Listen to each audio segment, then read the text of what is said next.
नमस्कार दोस्तों। ऑपरेशन सिंदूर तो खत्म हो गया, लेकिन ऑपरेशन सिंदूर का धंधा, उसका कारोबार वो तो सही मायनों में अब शुरू हुआ है। और ये धंधा शुरू किसने किया? ये धंधा शुरू किया है खुद प्रधानमंत्री नरेंद्र मोदी ने, भारतीय जनता पार्टी ने। अब ऑपरेशन सिंदूर को जो है वो सियासत के बाजार में उतार दिया गया है, और सियासत के बाजार से भी ज्यादा साफ तरीके से अगर कहें तो चुनाव के बाजार में इसको उतार दिया गया है। हमने कई बार इस पर चिंता जताई थी और हमने ये सवाल भी पूछा था, इस बात की क्या गारंटी है, इस बात की गारंटी कौन लेगा कि ऑपरेशन सिंदूर का चुनावी लाभ लेने की कोशिश नहीं करेंगे नरेंद्र मोदी या भारतीय जनता पार्टी इसे एक हथकंडे की तरह नहीं अपनाएगी। क्या भारतीय जनता पार्टी ने ऑपरेशन सिंदूर चलाया था या ऑपरेशन सिंदूर चलाया गया जाबाज सैनिकों के द्वारा? यह सवाल अपने आप में जरूर बनता है। हमारे बहादुर लड़ाकों ने, बहादुर जवानों ने शहादत की कीमत आखिर किसने चुकाई? उन शहीदों के परिवारों ने, उन माओं ने, उन बहनों ने, उन बच्चों ने, उन पत्नियों ने। और इसका फायदा कौन लूटने जा रहा है? प्रधानमंत्री नरेंद्र मोदी और पूरी की पूरी बीजेपी। ऑपरेशन सिंदूर को हाईजैक करने की कोशिश कर रही है भारतीय जनता पार्टी, और उसका धंधा कारोबार करने की कोशिश यहां पर साफ साफ अब दिखाई भी देने लगी है। भारतीय जनता पार्टी ऑपरेशन सिंदूर का इस्तेमाल कैसे कर सकती है? कोई सरकार करे तो करे, भारत सरकार कर सकती है, भारत सरकार सरकारी कार्यक्रम चला सकती है, लेकिन ऑपरेशन सिंदूर के साथ में तिरंगा लगाकर आपने ऑपरेशन सिंदूर तिरंगा यात्रा निकाल दी। और आदरणीय मोदी जी ने संकल्प लिया था कि अब समय आ गया है इस आतंकवाद को मिट्टी में मिलाने का, इसकी बची कुची हुई जो जमीन को भी मिट्टी में मिलाने का समय आ गया है। लेकिन इस बात की चिंता जो है वो अब साफ दिखाई दे रही है कि प्रधानमंत्री मोदी का दिल इतना बड़ा हो ही नहीं सकता, इतना उदार उनका दिल हो ही नहीं सकता कि वो इस तरह के छुट भैयेपन से कभी ऊपर भी उठ सकें, क्योंकि पुराने उनके सभी फैसले हमारे सामने पूरे आईने की तरह हैं। पूरे विपक्ष ने उनका साथ दिया, भाजपा का साथ दिया, नरेंद्र मोदी का साथ दिया, सरकार का साथ दिया, और एक सुर में कहा कि आप जो भी चाहते हैं करिए। लेकिन इसकी इजाजत नहीं थी। ऑपरेशन सिंदूर कोई नरेंद्र मोदी जी का ऑपरेशन नहीं था, ऑपरेशन सिंदूर कोई भारतीय जनता पार्टी का ऑपरेशन नहीं था, बल्कि ऑपरेशन सिंदूर एक सेना का ऑपरेशन था। तो क्या प्रधानमंत्री नरेंद्र मोदी सीज फायर की खींच मिटाने की कोशिश जो है वो अब कर रहे हैं? क्या वो बौखलाए हुए हैं? वो आखिर कर क्या रहे हैं? वो अभी आदमपुर गए थे छावनी, और वहां से उन्होंने क्या किया? आदमपुर छावनी का इस्तेमाल जो है चुनावी लफाजी के लिए किया गया कि घर में घुस करके मारेंगे, नस्तो नाबूद कर देंगे, पता नहीं क्या क्या बड़े बड़े भाषण जो है वो नरेंद्र मोदी जी के द्वारा दिए गए।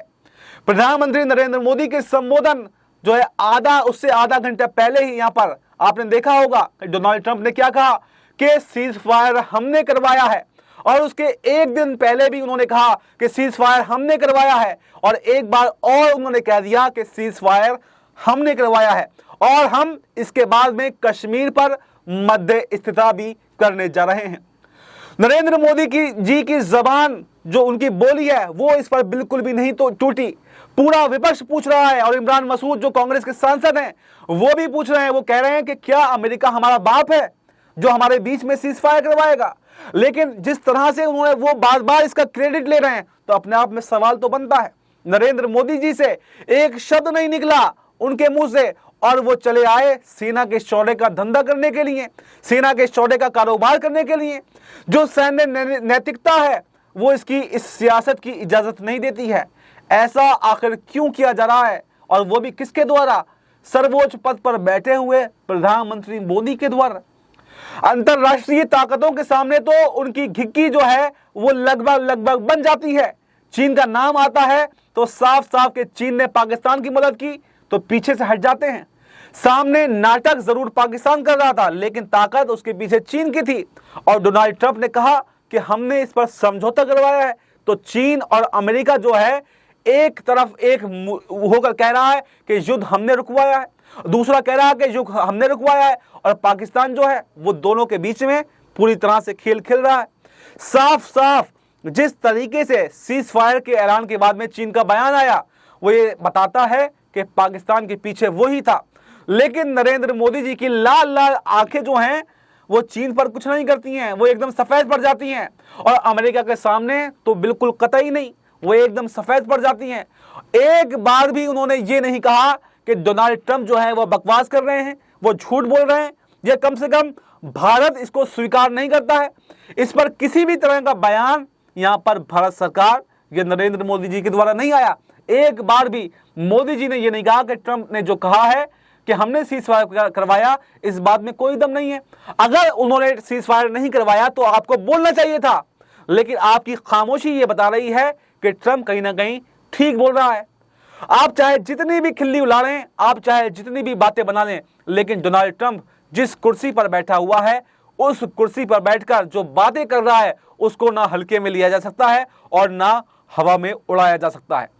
नरेंद्र मोदी जी इस पर कुछ नहीं बोलते तो ये जो कार्यक्रम आप देख रहे हैं ऑपरेशन सिंदूर, लोकसभा तिरंगा यात्रा और बिहार में होने वाले चुनाव, इन तमाम बातों को जोड़कर ये साफ साफ हमें दिख रहा है कि अब बीजेपी पूरा व्यापार ऑपरेशन सिंदूर को लेकर अब करने जा रही है। क्योंकि पहले बिहार में चुनाव है, उसके बाद में असम में विधानसभा का चुनाव है, उसके बाद में जो है बंगाल में भी चुनाव है, उसके बाद में उत्तर प्रदेश का नंबर भी लगभग आ ही रहा है।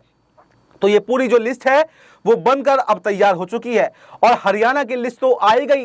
इसमें आप देख लीजिए कि भारतीय जनता पार्टी ने ऑपरेशन सिंदूर लोकसभा तिरंगा यात्रा इसका नाम ही रखा गया और समझ में आ रहा होगा कि ये तिरंगा यात्रा जो है ऑपरेशन सिंदूर के नाम पर जो है दरअसल भाजपा के लिए एक चुनावी धंधा बन चुकी है। तो सवाल यहां पर यह बनता है कि क्या नरेंद्र मोदी कभी भी जिस तरीके से पूरे विपक्ष ने पूरी उदारता के साथ में, पूरे दिल के साथ में बार बार कहा कि हम सेना के शौर्य का अभिनंदन करते हैं और सरकार के फैसलों के साथ में हैं, तो क्या उस बड़प्पन के बाद भी कोई फैसला ठीक ठाक नरेंद्र मोदी जी ले पाए? सबने एक सुर में कहा था ना, पूरे विपक्ष ने, कि हम इस पर सियासत नहीं करेंगे, हम इस पर कोई भी राजनीति नहीं करेंगे, ये एक सैन्य बहादुरी का अपमान होगा और भारत एकजुट नजर आना चाहिए, और नजर आया भी। लेकिन उसके बाद में जिस तरह से क्रेडिट लेने की होड़ बीजेपी के अंदर मची हुई है, ये साफ साफ बीजेपी की राजनीति को यहां पर दिखा रहा है। नरेंद्र मोदी जी ने एक बार भी ये नहीं कहा कि सारा देश तिरंगा यात्रा निकाले, सरकार एक कार्यक्रम करे, उसमें सारे दलों को शामिल करेंगे, ऐसा एक बार भी नहीं हुआ। प्रधानमंत्री को तो ऐसी बात करनी चाहिए थी। 2 बार सर्वदलीय बैठक हुई और दोनों बार खुद नरेंद्र मोदी जी उसमें शिरकत जो है वो करने भी नहीं पहुंचे। और एक बात उन भक्तों के लिए भी है जो ये मार दूंगा, फाड़ दूंगा, घुस जाऊंगा और धूल में मिटा दूंगा, इस जैसी बातें करते हैं। ये वाले नैरेटिव को आगे ले जाने की कोशिश जो है वो अभी भी कर रहे हैं। सीज फायर अचानक से किए जाने पर उठे सवालों के बीच उनको जरा जनरल MM नरवणे का बयान पढ़ना चाहिए और सुनना चाहिए कि आर्मी के पूर्व चीफ रहे, थल सेना के अध्यक्ष रहे, उन्होंने इस पर क्या कहा। उन्होंने साफ साफ लफ्जों में कहा कि युद्ध जो है वो कोई बॉलीवुड की फिल्म नहीं है जिसको बैठकर आप चीयर करें।